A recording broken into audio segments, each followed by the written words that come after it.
Ladies and gentlemen, the story you are about to hear is true.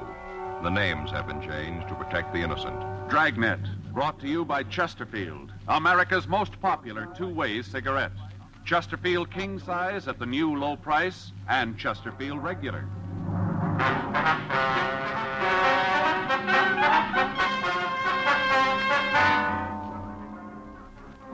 You're a detective sergeant.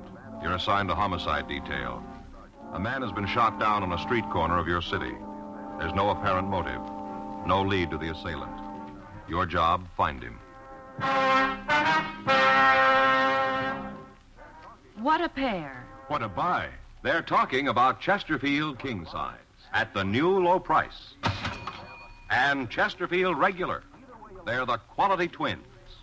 Either way you like them, you get the same highest quality, the same low nicotine, the same wonderful taste and mildness, a refreshing smoke every time.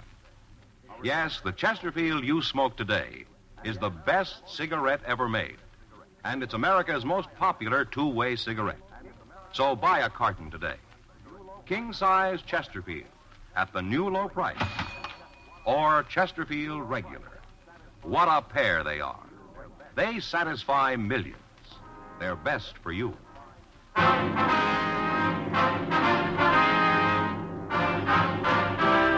Dragnet, the documented drama of an actual crime. For the next 30 minutes, in cooperation with the Los Angeles Police Department, you will travel step by step on the side of the law through an actual case transcribed from official police files. From beginning to end, from crime to punishment, Dragnet is the story of your police force in action.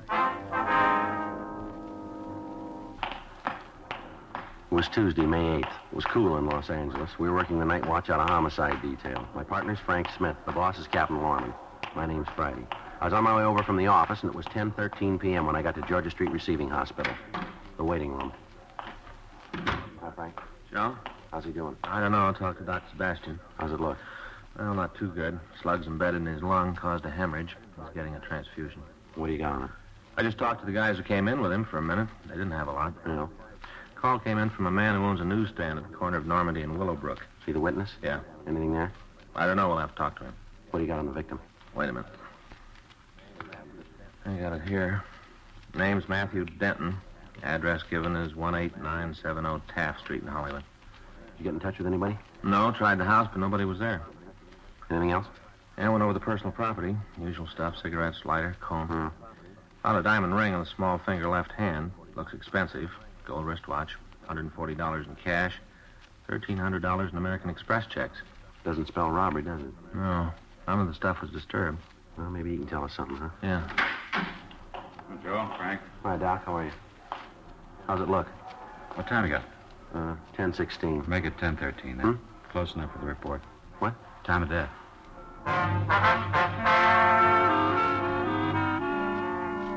Matthew Trevor Denton, WMA. 31 years, 5'9", 164 pounds, had stopped living at 10:13 p.m. on May 8th. We didn't know who he was or why he died. Before we left the hospital, we put in a call to Denton's address, but we got no answer. We checked the name and description through R&I. There was no record on the dead man. At 10:48 p.m., we left Georgia Street and drove over to the scene of the shooting, where we talked to the witness, Andrew Cates. Right over there is where it happened, the bus stop. Uh-huh. I was standing right here. Right here. Mm-hmm. I saw the whole thing happen. Yes, sir. About what time was that, Mr. Cates? Oh, I guess it was 9:30 or so. I see.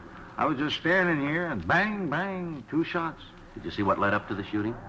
Well, what do you mean, let up? Well, I mean, did you see what happened before? Oh, yeah, whole thing. Uh-huh. Would you tell us about it? Sure. All right. Go ahead. Well, one of those nights where just nothing went right, you know what I mean. Uh-huh. I started off my wife burning the coffee. I wouldn't think a person could do that, would you? Burn the coffee? Shall I go ahead? I had a big argument before I left home. I just started off that way. Yes, sir. Got on here and took over. About what time did you open the stand, sir? Oh, I was 7:30 in the morning. Try to get breakfast business. You know, people on the way to eat. Stop off for early paper. I see. I try to get them. All right. I open her up in the morning, and then there's a school kid takes over for me about 3 in the afternoon. He's here until around 6:30 when I come back from supper. I see. That's when she burned the coffee, night supper. All right. You want to tell us about the shooting? Oh, sure. Kind of hard, you know. This is the first time for me. How's that? Well, it's the first time I've ever been a witness. First. I see. What time did you first see the victim? Man who was shot? Yes, sir. Well, I told you. It was about 9:30. The car pulled up to the curb, and this fella got out. He kind of stood there for a minute, and he talked to the other fella in the car. He just stood there a minute and talked, kind of leaning in the window. Mm-hmm. Car pulled away, and the one who got out, Yeah. he walked over and sat down on the bench like he was waiting for the bus. Kate, you got a good look at the car he got out of? Well, I saw it, if that's what you mean. Would you describe it for us?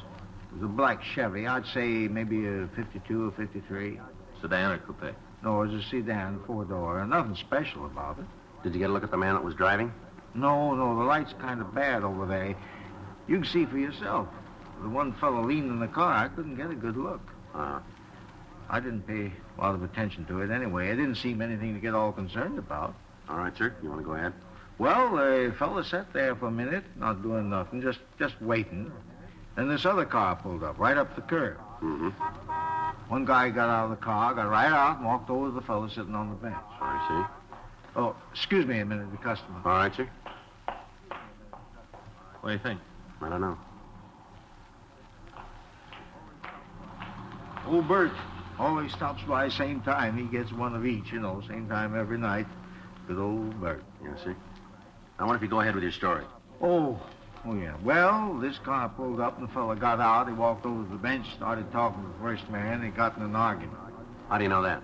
What? Well, how do you know they were arguing? Well, I could see standing over there, waving their arms around. I could even hear some of the yelling. There wasn't no trick at all to see that they were having some kind of trouble. Mm-hmm. Could you hear what the trouble was about? No, just a lot of yelling and waving. Could hear no outright words. You want to go ahead, please? Well, next thing I knew was when the fella got out of the car, started swinging at the other one. That was the victim? Yeah, one who was shot. All right. Well, you just bet the guy tackled more than he could handle. The victim fella started to clean up on this other one. He just started to mop the street with it. I see. That's when the guy who was waiting in the car got out and run over to help his friends, you see. Mm-hmm. Three of them kind of struggled around for a while, then the one from the car pulled the gun. Bang, bang.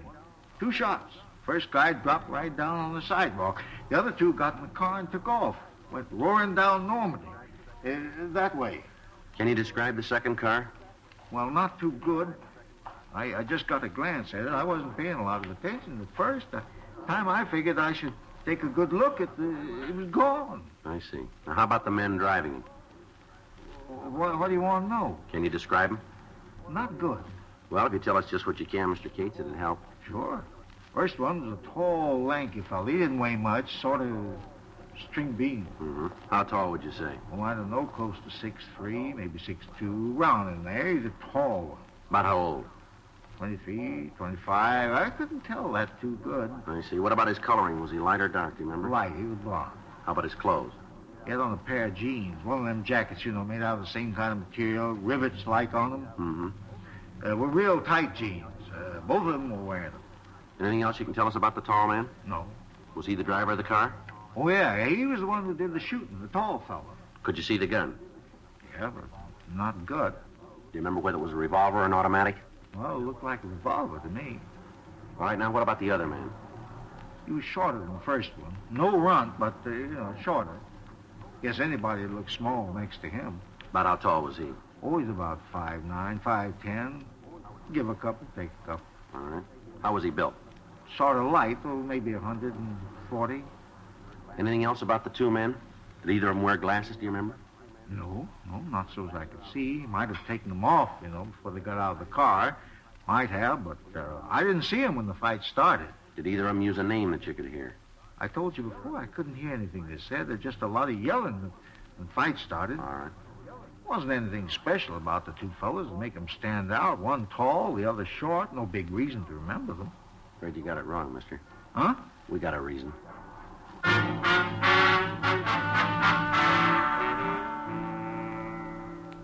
We made arrangements for Andrew Cates to come down to the office and look through the mug books. The rest of the neighborhood was checked again, but we were unable to find anyone else who'd witnessed the shooting. While we'd been talking to Cates, a team of detectives from Homicide Detail had gone out to the victim's house. They didn't find anyone at home, but when they spoke to the neighbors, they were told that Matthew Denton's wife was in a hospital. Frank and I checked with her doctor and found out that she was in the maternity ward. He recommended that we delay talking to the woman as long as possible since she was in a weakened condition. From the hospital records, we found that Denton was employed by an advertising agency. We checked with the nurses on duty and found that he'd left the hospital with another man. They gave us a description of him, but they were unable to identify him for us. We asked that they call the office in the event the man returned to the hospital. Frank and I went back to the office and checked out. The next morning, Wednesday, at 8:40 a.m., we were back in the squad room. Yes, sir. You looking for somebody? I'd like to see somebody about this story in the paper. Which one is that, sir? About the shooting last night, corner Normandy and Willowbrook. All right. What did you want to talk about? Are you the officers handling the case? Yes, sir. My name's Sterling Hall. I think maybe I can help you out. All right. Want to have a seat, Mr. Hall? Sure Here, thing, right here's Frank. fine. Sit right here. Thank you. It's my partner, Frank Smith. My name's Friday. How do you do, Mr. Smith? All right. What do you got? Well, it says here in the paper where Denton left the hospital with the man. It says you're looking for him. That's right. Well, you don't have to look no further. I'm him. You were with Denton last night, were you? Just said that. All right. How long were you together? Till about 9:30. They dropped him off at the bus stand right where he was shot. Well, I don't wonder if you can start at the beginning and tell us the whole story, will you? Sure thing. Well, you see, I got a lady friend, same hospital as Denton's wife. I was over there last night to say hello. I brought her a box of caramels and said hello. Uh-huh. Well, I was on my way out the place, and I stopped off for a cup of coffee in that little old shop they got there. You know, where they has the gifts, books on what to name the baby and all. Yeah, I know it. Well, I was having a cup of coffee, and this here Denton come in. He wanted to buy a little plant for his wife. They just had a baby, wanted to send her something. I see. Now, we got to talking and I had a cup of coffee. It turned out he didn't have his car, so I asked him if I could give him a ride home. He was kind of nervous and all, new father. Yes, sir. We left the hospital, and he said it wasn't necessary for me to take him all the way home. Said for me to just drop him off at the bus stand. Told me there was one right near his house. All right. Well, on the way, we was following this car, and all of a sudden it stops. No signal, nothing, just slams on the brakes, and we rammed into it. Well, didn't hardly do no damage to the other car. Broke one of my headlights is all, but didn't hurt the other car at all. I see. Go Now, ahead. two fellers got out, and they walked back, and they started a little ruckus. Said we was speeding and driving reckless, all that kind of stuff, real loud. And this Denton, he'd tell them to shove off. Said their car wasn't hurt at all, and said not to make a big thing out of it. He told them it was their fault anyway. Were you still in the car? No, we got out to see what damage had occurred. I see. Now, these two guys started to get rugged now, like they wanted to start some real trouble, and Denton said if they wanted to make a problem out of it, the thing to do was to call the cops and make a complaint. What'd they say to that? Nothing, just said to forget it, and then they got in the car and shoved off. Mm-hmm. Now, I didn't see him again, but I got to thinking about it this morning when I saw the story in the paper. You think it might have been one of them two who shot Denton? Well, we don't know, sir. Can you give us a description of the men? Sure thing. Now, one of them was real tall. The other one was about my height. It'd be about 5'8". 5'8" and 3/4. All right. Can you give us a description of the car? Yes, sir. It was a light blue Ford, one of them new ones, you know, with the plastic on top. Yes, sir.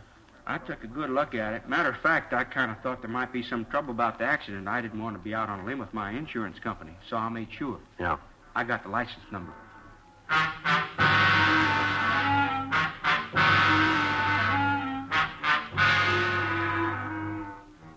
Well, I got a complete description of the two men. Frank checked DMV on the license number. 5 minutes later, he came back to the office. Joe? Yeah, you got it? If you find out who the car belongs to, shouldn't be anything to pick up them two fellers. It's not going to be that easy. Hmm? The car was stolen.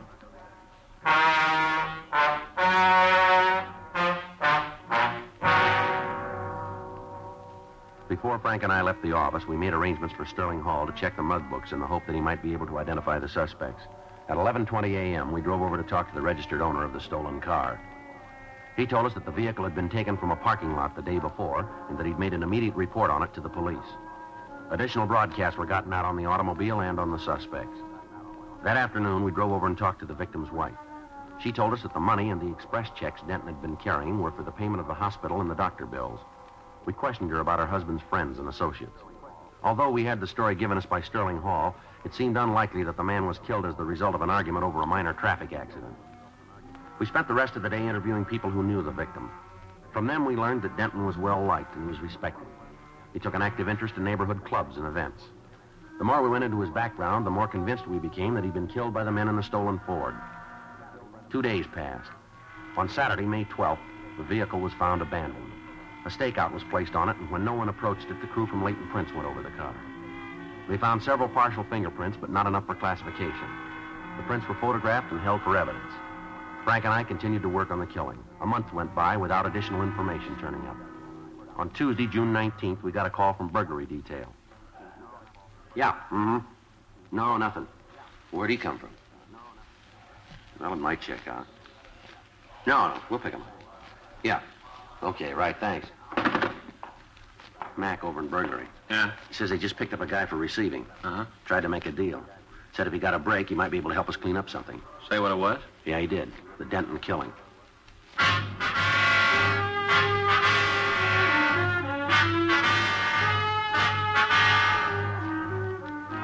We left the office. We went over to room 45. We talked with the officers who'd picked up the suspect.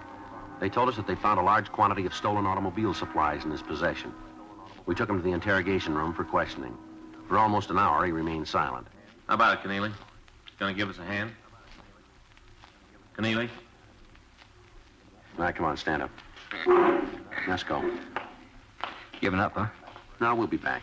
Where you taking me? Back to burglary, and they can book you. Main jail? Yep. But you guys are all through with me, huh? Yeah, for now. We'll talk to you again. Well, you won't get any more. Tell me something, will you? What? A little while ago, you said you knew something about a killing. Now you shut up and won't give us the time of day. Why? I told that other cop if I got a break, you get one. You know we can't make deals. No, that's going to cost you. You're going to take an installment. How do you figure that? You said you knew something about Matthew Denton's murder, isn't that right? I don't remember that far back. We do, and we can prove you did. You're up on a receiving rap now. That's bad enough. But if we can tag you with holding information, we'll make you as an accessory after the fact. You mean you'll try? I think we'll make it. Well, from here, it's got another color. Well, let's see how it comes out, huh? Come on, let's go. Down this way. I know. What's a tab for being accessory? 5 years. Okay, let's go back. Huh? I'll tell you all about it.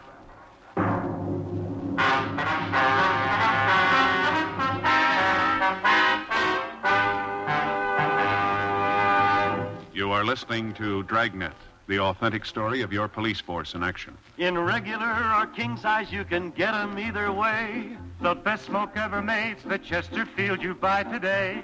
Smokers coast to coast are changing, it's a cinch to do. Here's all you have to say to get the one that's best for you. Chesterfield's for me, Chesterfield's for me. You just say it's Chesterfield's for me. Friends, for your vacation, take along plenty of Chesterfields. Buy 'em by the carton. Chesterfield king size at the new low price. Chesterfield regular. What a pair. They're the quality twins. The same highest quality. The same low nicotine. Either way you like them, they're best for you. Smoke Chesterfield. It's America's most popular two-way cigarette.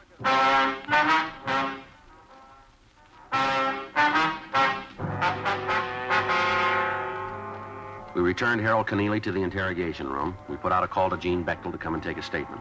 Keneally asked that we send out for some coffee for him. Frank went down the hall and brought back 3 cups. After he'd finished his, Keneally leaned back. It's good coffee. Strong. I like it that way. Yeah, well, now that you've had the clatch, let's start the story. What do you say? Sure. What do you want to know? Who are the 2 men? I don't know.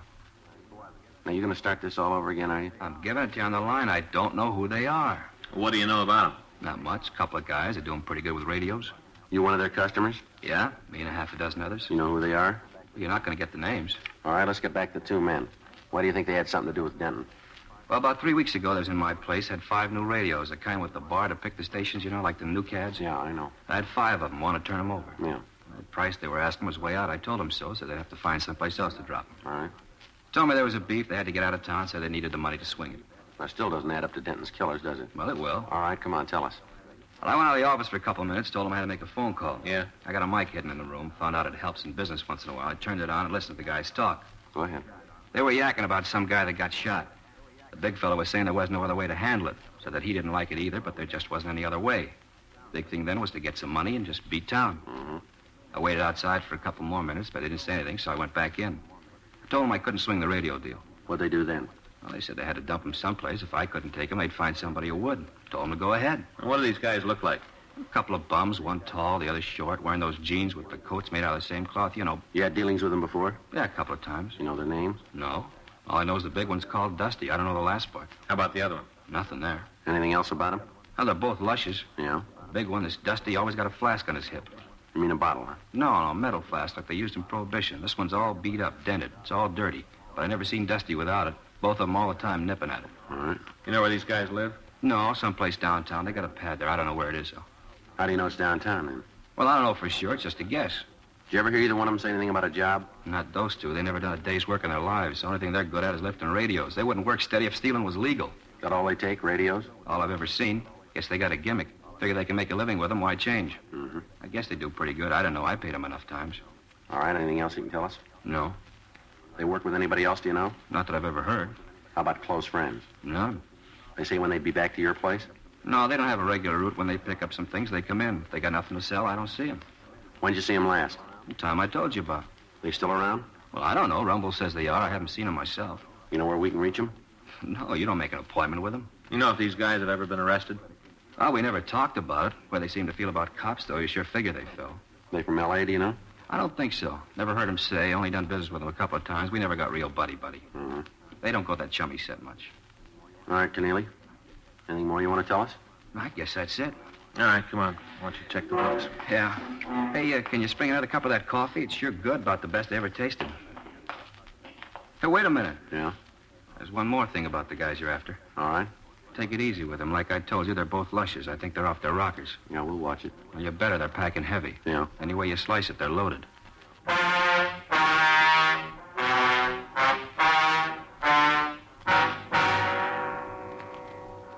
Harold Keneally went through the mug books, but he was unable to find a picture of the two suspects. The name Dusty was checked through the moniker file without result. Information was forwarded to George Brereton up at CII Sacramento, and a supplemental APB was gotten out. We spent the rest of the day with officers from burglary detail going over reports. We found that they'd been working on a string of car radio thefts for the past several weeks. When we compared notes with them, it seemed more than possible that their two suspects were the same men we wanted for the killing of Matthew Denton. However, they were no closer to the men than we were. From the reports, we were able to figure that the pair was still in Los Angeles. That evening, we met with Captain Lorman, Captain Bernard, and Chief Detective Thad Brown. We worked out a system of rolling stakeouts that would cover most of the territory where the thieves had been working. 3 additional teams of men from burglary were assigned to help us, and on Wednesday, June 20th, the operation was started. For 3 days, there was no action. Thefts from autos continued, but when they were checked out, the method of operation used eliminated any suspects that we were looking for. On Sunday, June 24th, we got a call that a man answering the descriptions of one of the thieves had been seen in the vicinity of Beverly Boulevard and Elmwood Avenue. Frank and I left our position in the stakeout, and we drove out to the area. Should be a couple of more blocks. Yeah, we just passed Ridgewood Place. You better take it easy. Next block, we can start cruising. Yeah. See anything? No. Want to take a left here? All right. Doesn't look like it. Well, let's go up a couple more blocks. All right. Sure be a break if we nail him tonight. Yeah. A little rough on the study time. How's it going? No, I don't know, Joe. Times I don't think I'm ever going to make a sergeant. What are you doing now? You mean studying? Yeah. Legal procedure. Well, you should know that. Well, the practical stuff, yeah. Putting it into legal language, it makes it rough on me. Yeah, I had the same trouble. I haven't been able to hit the books for the past week. Wait a minute. Yeah. No, nothing. Keep going. What'd you say? I said I hadn't hit the books. I missed a couple of lectures, too. Well, you're never going to make it that way. That's what Faye says. Wait a minute. Huh? Slow down. What do you got? Up there. See? Next block on the left. About 50 feet on the other side of the street line. I don't see anything. Looked to me like somebody trying to get into a car. I'm not sure. Well, let's check it. All right. Just up ahead there. Yeah. See anything? No, looked like somebody on the other side. Better pull up. We'll take a look. Okay. All right, let's go. All right. I'll cover the other side. Take it easy. If it's the one we want, they're heavy. All right. All right, mister, let's hold it right there. What? Stand where you are. You talking to me? That's right. What are you causing me trouble for? I didn't do nothing. We didn't say you did. How about it, mister? This your car? Certainly it's my car. Who do you think it belonged to? You got the white slip? It's in the machine. It's right out in plain sight where it's supposed to be. You've been drinking, haven't you? Small wonder you officers don't do better at solving crimes. I had a couple, yeah. What's your name? I don't see that's any business of yours. All I'm trying to do is get into my car. I'm not causing any trouble. What's your name? It's Kyle, Peter Kyle. You got the keys to this car? Matter of fact, I haven't. That's why I'm having so much trouble getting in. If I had the keys, I could just flip the door open and drive off. Frank? Yeah. Yeah, what are you doing? Just want to see what you're carrying. Watch it, Joe. All right, mister, come on. Get up. What? I'm doing like you say I'm doing. Try it again, Frank. Yeah. Come on. Put your hands back. He's clean, Joe. All right. Turn around. I didn't mean to do it. I didn't mean to shoot. Yeah, sure. Honest, you gotta believe me. I didn't mean it. Come on down here under the light. All right, now stand still. Yeah, matches the description pretty good. Where's your partner? I didn't mean to do it. It was an accident. I just hit the guy. I just got in a fight with him. Dusty did the shooting. He did it. I didn't. I just got in a fight. All right, now calm down. Where is he? I knew you'd catch us. I knew it all the time. I kept telling Dusty we had to get out of town. We gotta go. I kept telling him all the time. I was telling him. Well, where is he? Home. Where's that? He's the one who did it. I just got in a fight. Dusty's the one who shot, not me. Where do you live, mister? Down on 4th. That's where old Dusty is. Old, safe Dusty. He said we didn't have to leave. He said you'd never catch us. All right, let's go. Old Dusty is always right. Always knows what he's doing all the time. Never makes a mistake. Not old Dusty. Yeah, well, he made one this time, didn't he?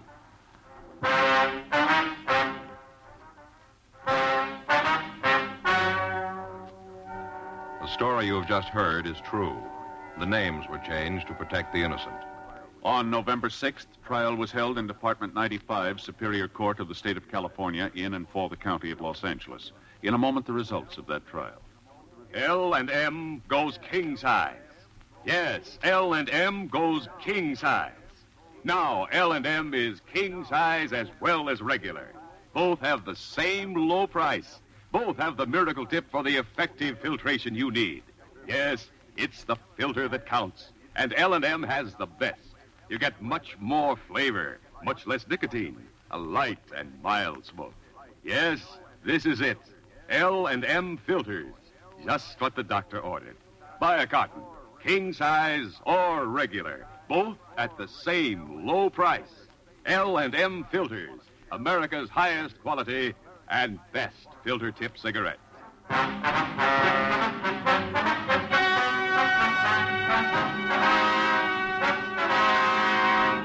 Peter Gregory Kyle and Jesse Haywood Poole were tried and convicted of murder in the second degree and petty theft, 18 counts. They received punishment as prescribed by law. Petty theft is punishable by imprisonment for a period of not more than 1 year in the county jail. Second-degree murder is punishable by imprisonment for a period of from 5 years to life.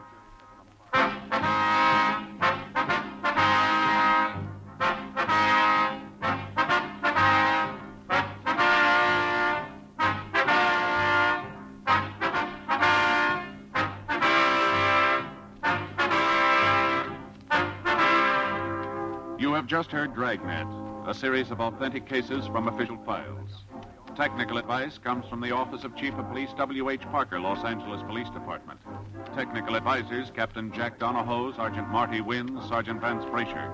Heard tonight were Ben Alexander, Vic Rodman, Jack Crucian. Script by John Robinson. Music by Walter Schumann. Hal Gibney speaking. Watch an entirely different Dragnet case history each week on your local NBC television station. Please check your newspapers for the day and time. Chesterfield has brought you Dragnet, transcribed from Los Angeles.